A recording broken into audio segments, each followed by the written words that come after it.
Chris, do you need progression to be happy? I need progression to be happy. We've proven it wrong with some people that are in denial that they need progression to be happy. It's funny because I feel like progression is heavily linked to my happiness, because when I'm not progressing in a certain area of my life, I always find I struggle to be happy in that area of my life. It always is the case. My relationships are lacking. I'm not very motivated to keep them going. However, when they're flourishing, it's all I want to do.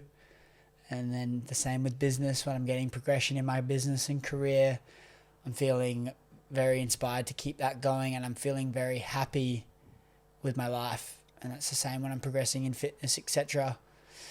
I think, my motivation and my happiness is really linked to progression a lot of the time. What about you? It's interesting because there's also this argument that you should be happy without progression and that you shouldn't always be focusing on the next thing, but being content with where you're at. And I've never felt that that's been able to work for me. I mean, I try different things to be mindful. Like, I meditate every morning. I do a little bit at night as well. But I still find that if I'm just doing those things and not focusing on progression, I'm never happy. And it's been interesting because I've been in either like serious relationships or just stages in my life where I'm not focused on progression. And during those stages, when I am quite complacent or when I am quite content with where I am, it's often my least happiest that I've ever been. So I feel it could be coincidental, but I'd say a majority of my life, when I'm happiest, it's when I'm focusing on progression and trying to get better every single day. Well, we had a friend that didn't actually think that, and it was more of a question of it's a mental illness to constantly be chasing the next thing. It was the argument that he was saying, which I was really intrigued by, because we were talking about like eating disorders. We were talking about like different things that might be labelled as a as a mental illness, and we went through all the list, and then he came back and asked me about my happiness. He's like, "Are you happy with where you're at right now?" And I said, "I'm happy, but I'm not content." And he's like, "So you're not like happy with where you're at?" And he's like, "So where do you want to get to? You want to get to here?" He's like, "When you get there, are you going to be happy?" And he kept asking all these questions, and he was basically saying that, like, why can't you be happy all the time with everything that you do? And this was the argument. He's like, "I'm happy. I train because I feel happy when I'm training. I go out on walks because I feel happy when I'm on walks." And I was like, so if you trained, worked your ass off every day, and you got no progression in your looks, no progression in the way you felt, no progression in anything, would you still be motivated to train every day? And he said yes. And I was like, well, I think that's bullshit. Because if you're doing all this hard work, you're putting yourself through all of this pain and not getting some sort of reward off the back of it, apart from your happiness in the moment, I think it's bullshit. Like, I think when you actually unpack it, there's got to be a motive as to why you're doing it. And equally, recognizing that life is about the highs and lows, and recognizing that the downs are important. You can't just be happy 24/7. You honestly can't. I don't believe you can just be one happy chap all 24/7, because I think yin and yang, you need to have those downs to equally have the highs. And I think when people say, "Oh, I'm always happy," I think you're taking the piss, because happiness is relative to what your normal is as well, I think. Definitely.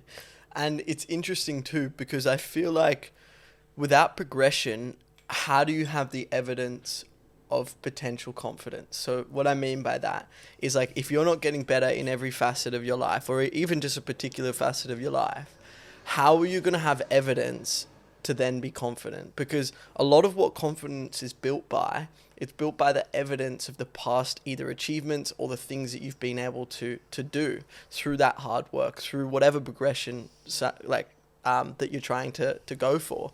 So I feel like, one, if you're not progressing, you're not going to feel that joy. But another thing as well, I think you'd have well, I know I at least would, I definitely have a lack in confidence, because my whole philosophy on building confidence is it's built by the achievements that I've been able to stack and the person that I know I am, that I've been able to achieve through all the hard work that I've done over the years. So yeah, I think you need to be confident in the fact that, yeah, what you do on a daily basis gets you to where you are. So I guess just a big thing is obviously making sure that you're progressing each day, because if you're not progressing enough, you're not going to build up those achievements that are the things that are really going to get you to a point where you're confident in what you've been able to do throughout the years. So yeah, I guess just making sure that each and every day you're focusing on progression, not getting caught up in the big goal or the end goal, but focusing on what you can do today to get even just 1% better. And 1% better, over time it compounds. And that's when you really build that self-confidence, because you know that you've worked so hard for this thing, you've made these achievements, you've learnt these valuable skills, and yeah, you can be confident because you know that it didn't just happen overnight. It's that famous Hormozy quote, right? It's the best thing ever. It's like, you don't get affirmations by shouting. You don't get confidence by shouting affirmations in the mirror. You get confidence by stacking undeniable proofs that you are who you say you are. It's exactly what you're saying just there is so true, because I think for people, and this is where even when we talk about helping get over hard times and like overcoming things in your life, you need to have the confidence, the self-love in yourself that you need to be able to move forward from whatever hard time you're going through. And if you don't have that confidence, then you're not going to be able to push through that, because you're going to feel this lack of clarity. You're going to feel these clouds that'll be clogging up your vision because you're not confident with your future. And so that stems with going through those hard times, doing all the things that you are who you say you are. And through that, you're going to get fulfillment out of that journey, which is the happiness piece. And you're going to really be fulfilled. When we just tie back to that conversation we were having with this mic's just played up. Hang on 1 second with us, guys. Don't order mics on Amazon, guys. This mic's played up. Well, at least the ones that we ordered. So what I was doing was tying back to that conversation we had with our friend, and I was saying about it's not about the destination, because he was challenging the concept around having big goals and striving towards them as well. And I was saying it's not about the destination, but I need to have the destination so I have a reason to go through the journey to that destination. And through that journey is where the happiness is, and where the fulfillment comes from, and where the motivation to keep going comes from. Because if I have no end goal, and this is when it comes back down to your fitness goals, your health goals, your relationship goals, if you don't have any goals, when the times get tough, you don't have something burning underneath you, some burning desire that is going to make you push forward through that hard time. So you'll just quit. And I think it's so important to have that big vision, because that when you're really inspired and have that clear big vision on where you want your life to be, if you're going through a challenging time, ask yourself a powerful question. Am I where I want to be? If not, am I near where I want to be? If not, am I doing the things that I need to do to get to where I want to be? Because if you're feeling unmotivated, but you're not where you want to be, then motivation's not going to cut it. You need the discipline to keep going because you're not where you need to be yet.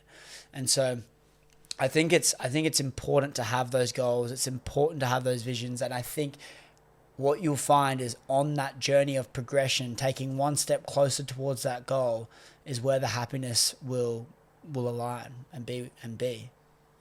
Totally. Yeah, and like you said perfectly, you don't need to be at the final destination. You don't need to be getting 20, 30, 40% better every single day. Like, even if it just is in some sort of area that you're passionate about, that you are progressing in, and you notice that small little progression, like, that's where a lot of the joy at least comes from for me. And I think it's honestly just a human necessity. In order to be happy, I think we do need to be progressing on a daily basis, or at least somewhat consistently.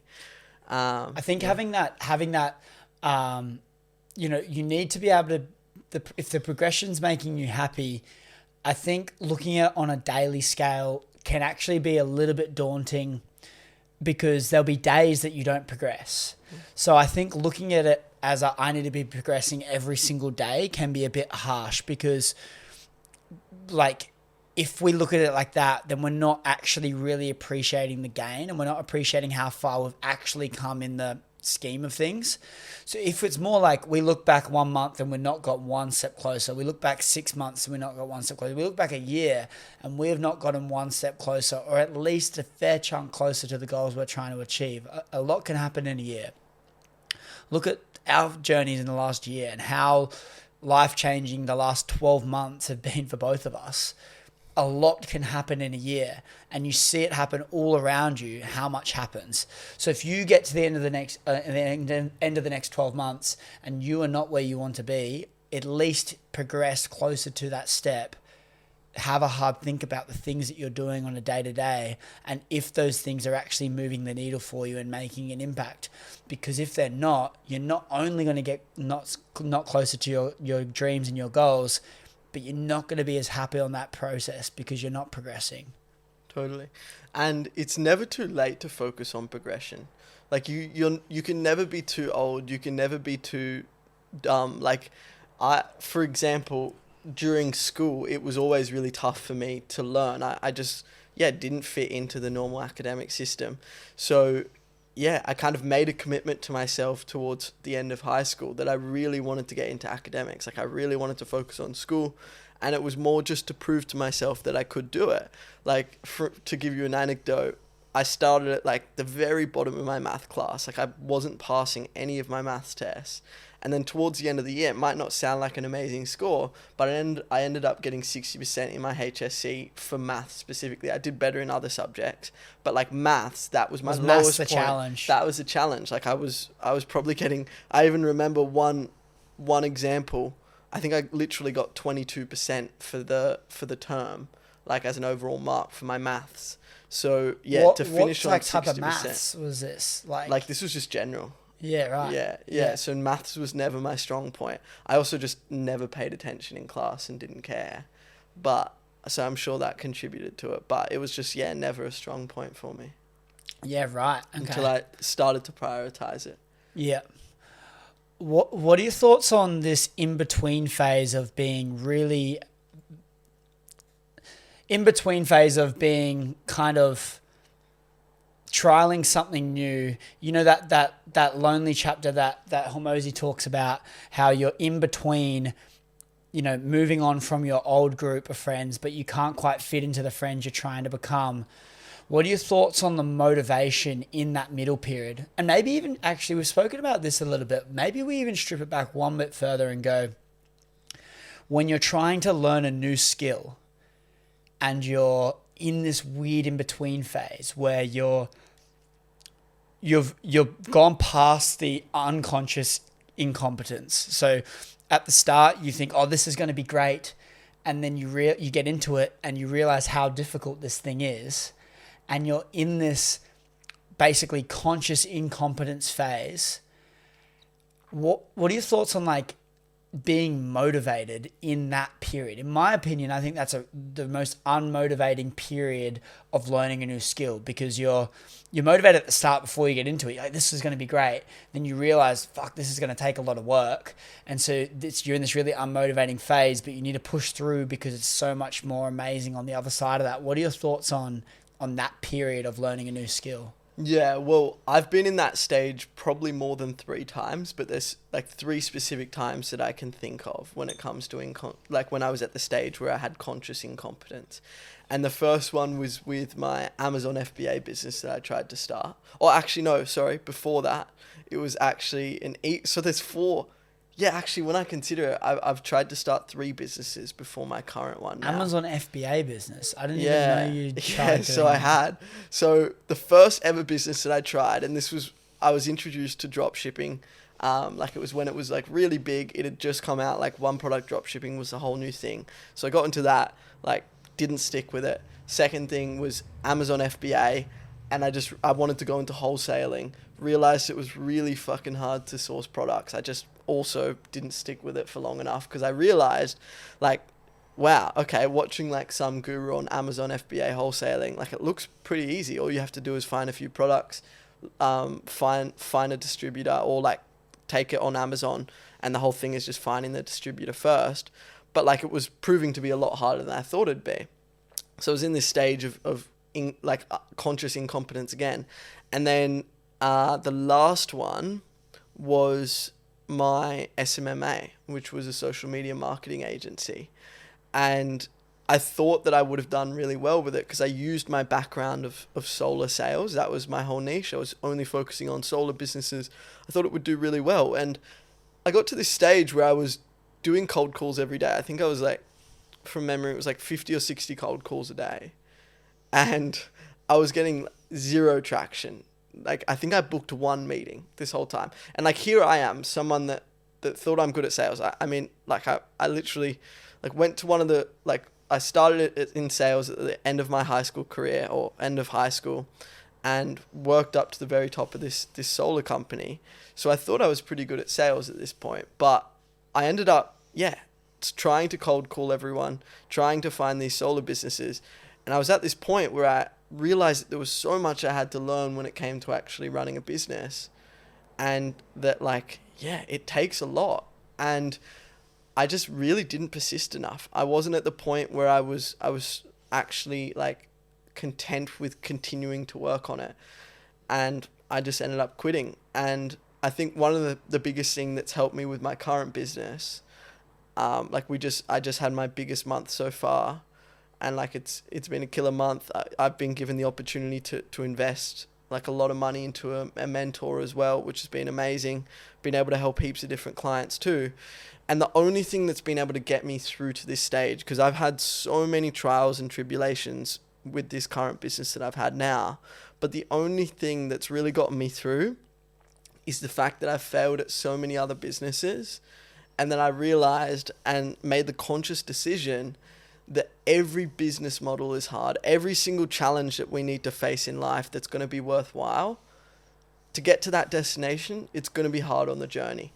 And I think for me, having so much, I guess, trouble when it came to actually starting my other businesses, I just realized, it's time to buckle up. This is going to be hard. But if you just have the mindset of just sticking with it, no matter what, no matter even whether you feel unmotivated at times, just doing what's necessary, that's the thing that's helped me. And I've just realized now that I'm never going to quit, because I know that if it's a good business model that works for other people, that has the potential, like, I'm just going to stick with it. Same with anything else in life. And I've really just learned that from persisting at some really tough things. That ties in really well to I wrote something about this topic, and I'm going to make a video out of it, but I think it's going to be cool to read. So I'm going to read about this topic that we've just been talking about, this middle phase when you're really unmotivated. I actually haven't read this since I wrote it, but we're going to read it anyway. The most unmotivating period in your life is when you're in this weird in-between phase of learning a new skill, where you are past the stage of initial motivation and you've realized that you're shit at this thing, but you're not very good at this thing yet, so you dread it and put off doing it. You really want to be good at this thing, but you're shit at it. Now it's very hard to be motivated to do it. Makes sense, right? Why would you be motivated to do something that you are not good at doing? But trust me, it's so worth pushing through this period. These moments are the most important moments, because it feels like you're not progressing in these times, but then when the growth becomes exponential, you feel like you're banging your... But then the growth becomes exponential. You feel like you're banging your head against a wall, and then all of a sudden you realize that you're getting a whole lot better. And with that progression comes the motivation. And when the motivation kicks in, you start to get even better and better. It's hard to be happy doing something you suck at, I know. But when you get on the other side, you'll be thanking yourself so much that you push through. And the reason I wrote that, and it needs some rewording. Actually, I couldn't read it properly. But the reason I wrote that is I've been getting really good at handstands. So random. But when I look back at the progression of the handstand, when I started, I wasn't the most motivated to do it because I wasn't very good. But then you slowly get better and better. And what happens is the progression of your competency in that thing basically goes like this, because you get more motivated the better you get. And the more motivated you get, the more inclined you are to actually work on that skill, meaning the more hours you're spending on that skill, meaning the better you're getting at the skill in a quicker period of time. So you're kind of going on this journey where you're going like this in terms of your progression, and you're not really getting a whole lot better, and it feels like you're banging your head against a wall trying to do this thing, and you question why you're doing it. You lack motivation to do it because you're shit at it. But then what happens is you notice this little bit, you get this little bit better, the tiny little lip of this curve. You get this little bit better, and then you go, oh my God, this is way better than it was before, even though it's something a little bit better. So then you go, okay, I just need to keep doing those things because then I'm going to get better at this. And then you go like this. And then all of a sudden, you're so motivated because now a week's gone by and you're double as good as you were. And then it just goes like this. And then all of a sudden, you get really good at this thing. And then people go, wow, you're so good at this thing. Like, how can you just pop into the handstand like that? How can you do that? Any tips? And you go, there's all that work below the iceberg that no one sees, and then poof, you're good at a skill.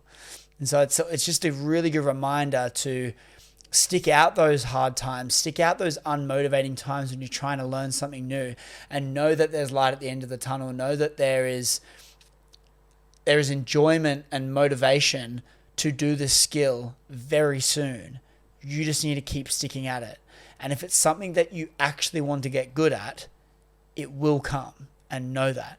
And it's the same with skipping as well. I remember like trying to get someone into skipping when they're shit at skipping is very hard for someone to do because they just keep like being clumsy and stuff and they just don't feel like doing it. Obviously, I spoke about more so health related or fitness related skills, but it's the same with absolutely everything. As you just said, in business, even in when it comes to like relationships, like understanding people.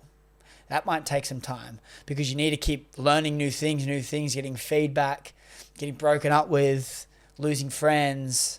All these things are going to make you fine-tune your character as a person if you allow it to, and that's when you'll get better. And then even when you talk about like the pickup artists and the guys that go out and get all the girls, like they would love doing that because they're so confident and competent at doing it that they kind of know. It's a numbers game for them where they probably know percentages of how many, they know their conversion rate, as weird as that sounds. But like, it's a sport for them. And it's the same for me in business. And so it's an interesting concept when you're talking about motivation for sure. For sure. And going back to that piece when it comes around finding motivation when you still lack the competency, I think one big thing is just really finding a mentor, someone that's already done it, because a mentor can they can almost carry the lantern for you during those dark times because there's so much unknown. And if you have someone that's already done it, if you have someone that can show you step by step, that's one of the biggest things. Like that's one of the biggest life hacks that I've ever found. And it can even, you don't even have to pay for someone. It can be subscribing to a certain person, following a certain person, and just watching their every move, seeing what they're doing, seeing what they've done in the past, and just find someone that resonates with your values and just learn from them, because if they've been able to do it, there's no reason that you can't. And if you are in this either lonely chapter or you're in a stage in your life where you're trying to pursue something but you just don't know which way to go, which direction, or what to do next, you just need to find someone that has done at least what you're trying to do. Yeah, I think that certainly helps. I think using the mentors as inspiration to believe that it's actually possible what you're trying to achieve, but you can't expect the mentors to do the thing for you, right? So it's like they need to be there to inspire you, to make you have belief that what you're trying to achieve is possible, but then they're not going to do the work. So you still got to get to work and get back to that thing and practicing that craft that you're learning. It's actually really interesting on the topic of mentors.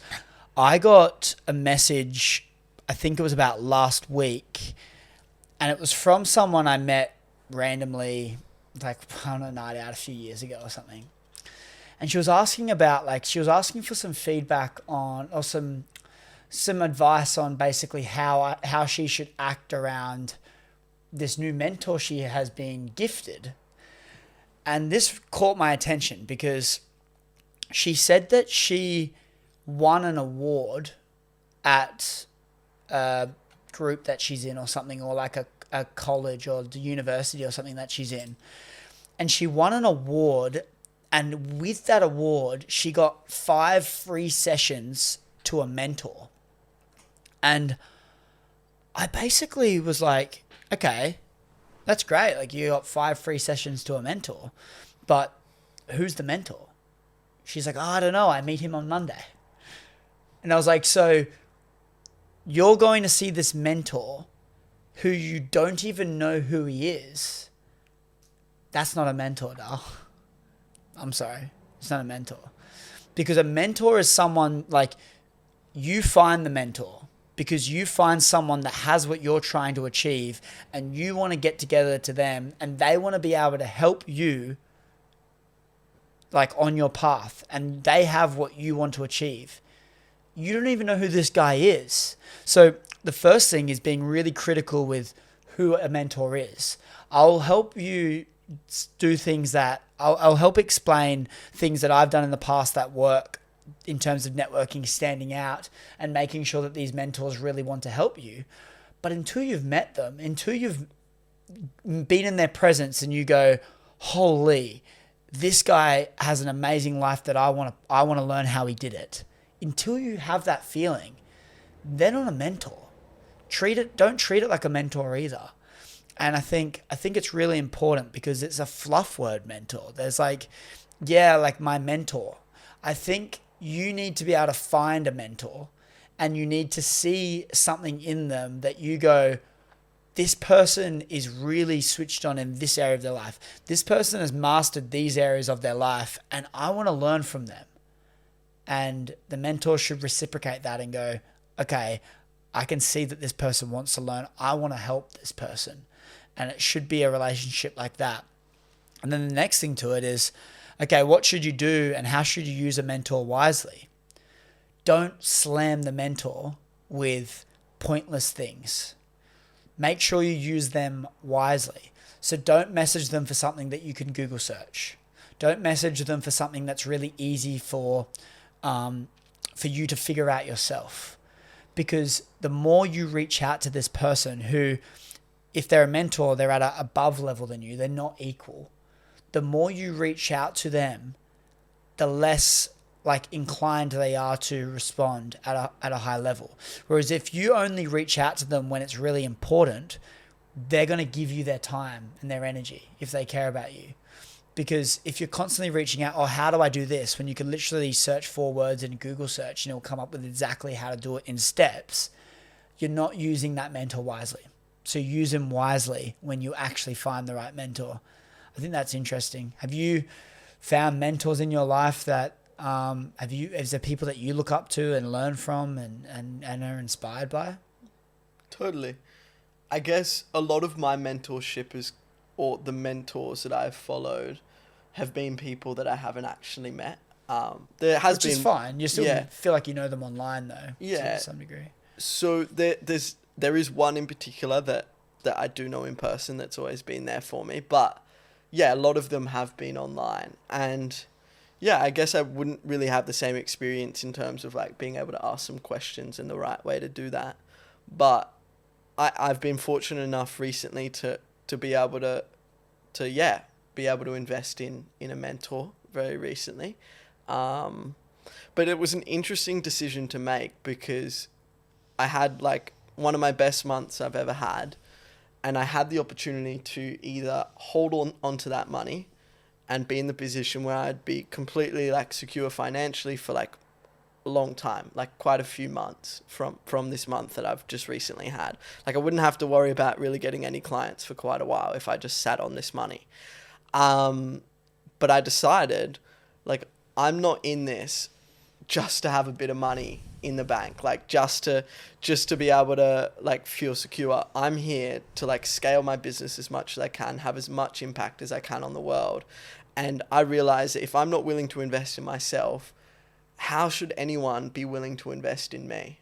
And I think that's such an important lesson, because if you are looking for a mentor, I think if you're looking for a good mentor, they're hopefully someone that is also willing to invest in other mentors. Like, for example, the mentor that I'm with right now, like he's listed or referenced heaps of other people that he's paid to work with, like some really high level people, like some people that you would all know, like really big people. And like, it just goes to show that you only get to that point often, or most of the time, when you choose to invest in others, or you choose to really take a shot on yourself and believe in yourself by investing and yeah, really taking a chance in your own development. Yeah. No, it's important to invest into yourself. And look, reality is that the narrative is, I mean, in personal development, like the narrative is like, oh, I invested all this money, which means that it's kind of like, it's like passing it down in a sense. It's like all the big mentors have invested all of this money into their personal development and education, so you should. So then you buy theirs, and then you can use the same thing. Like, I invested this money, like I know my shit. And it's like, and it's a great pitch because it is proof in the pudding and it is learning. Look, I don't think it always has to be paid, but I also think when you pay, it shows that you are invested and you're actually committed to that thing. If you're expecting everything for free, when you're just sitting doing nothing one day, the motivation to work on that thing isn't as big. But if you've put money on the line, you go, fuck, I better get a return on this. I better make the most out of this. And so I think the paying, you can find information everywhere, but holding yourself accountable by paying is really important too, because A, you're respecting the person who's teaching you's time by paying them in fair exchange, but B, you're making a commitment to yourself that you're not just throwing this money down the drain, you're going to give it your 100% effort, and you're going to make sure that you get the most out of this process, whatever that process might be. And so I think the payment is really important. It's not a necessity to be great, far from. And in fact, when you meet mentors that are proper mentors, like even, I mean, it's an interesting concept, because when you invest money, they're going to be more willing to spend time on you. But there is people out there that might not charge you, but that's like more of a, oh, I've met you in person, and they see their younger self in you and they go, oh my gosh, I'm a multi-billionaire, squillionaire, and I just want to help this guy because I can see his potential. And then that's like a rarity. Good luck finding it. If you can find it, we've been blessed to find a couple in mine and Sam's time. But like, for the most part, just recognizing that things are going to cost a bit of money, I would say. And it's a good thing that you're investing into yourself as opposed to everything else. So make the most out of those times, I think. Totally. And don't think that because you should invest that you can't make money without investing. Like, I got to 6 figures a month without even, like, I think, like, in terms of coaching, and obviously this, I don't know if it's exactly equal, but I have invested in the past. But in terms of like my coaching business, I think I invested $200 in like a small mini course, and that was it. So like, if you're sitting here like listening to this podcast and thinking, fuck, I need to have all this money to be able to invest in a mentor, to start a business, or to learn whatever I'm wanting to learn, like, don't don't get stuck on that. Like, make a bit of money if you're really worried about, like, not being financially secure. Like, get as much free resources that you can, like, absorb it. Like, that was literally what I was doing when I was building up my business. I would I would find someone that I believe in, that I know has made a lot of money in whatever I'm trying to focus on, and I'd just try and get as much of their free shit as possible. I'd just, like, literally be a sponge and try and learn everything about what they're doing and just implement it, because it works, a lot of it, from at least a lot of mentors. So don't get stuck on having, like, not having the money and thinking that, well, I can't make something happen if I don't have money to invest in mentorship. You definitely can. You just need to actually put in the work. What about, like, the feeling of getting a deal when it hasn't been easy getting a deal? How much more rewarding getting a deal is when it hasn't been easy. It's like when you talk about that happiness pendulum and how happy you can be when something hasn't been going the way it's planned, and God gives you this little lick of the ice cream where you're like, you get a win, you get a little win on the board. How much more amazing is that than if you just got given it? I feel like when you talk about happiness, like, when you're going through those hard times, it's a lot easier to be happier on the other side. It's the best feeling. Yeah. It's so good. It's amazing. So good. Cool. What do you reckon? A little short episode today? Yeah, short episode. It's a bit late right now, 7:40 at night, but that's all right. We're getting it done. We're getting it done for you guys. Thanks for tuning in. This is episode 9 of the Modern Blueprint podcast. For all of you guys that are tuning in, made it to the end, I can't thank you all enough. A lot of you do not subscribe or follow on the platforms that you are watching this. If you could do us a massive favor and hit that follow button, it goes such a long way. It means more than you know. And the bigger this show can grow, we can start getting some guests on, and we can start to really put on our absolute best show for you guys. So it means the world if you can show that extra support and drop a follow where you're watching this on Apple or Spotify or YouTube. Yeah. Thanks, guys. See you later, guys.